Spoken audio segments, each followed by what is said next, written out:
প্ৰথমে আমি গুগলত আহি আমি টাইপ কৰিব লাগিব UN পাছবুক। ইয়াত মেম্বাৰ পাছবুক EPFO ইয়াত ক্লিক কৰিব লাগিব। ক্লিক কৰাৰ লগতে দেখিছেনে UN নম্বৰ, পাছৱৰ্ড আৰু কেপচাৰ। আমি UN নম্বৰ, পাছৱৰ্ড, কেপচাৰ মাৰি সাইন ইন কৰিব লাগিব। আমি UN নম্বৰ এতিয়া টাইপ কৰিম।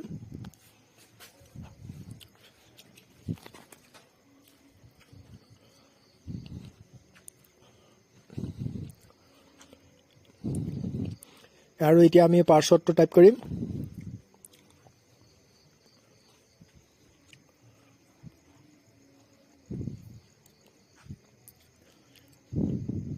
এতিয়া আমাৰ কেপচাৰটো টাইপ কৰিব লাগিব। ওপৰত যিটো ওলাইছে কেপচাৰ, সেই কেপচাৰটো টাইপ কৰিব লাগে। আৰু এতিয়া আমি তলত সাইন ইন কৰি দিম। আৰু দেখিছেনে ইনভেলিড কেপচাৰটো মোৰ ভুল হৈছে।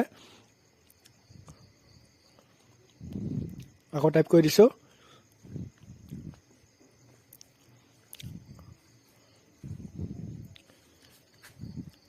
এতিয়া সাইন ইন কৰি দিম।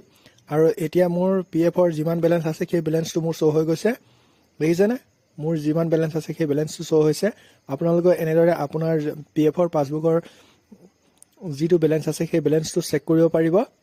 আৰু চেনেলটো যদি চাই ভাল পায় তেনেহ'লে লাইক, শ্বেয়াৰ, কমেণ্ট, ছাবস্ক্ৰাইব কৰিব নাপাহৰিব।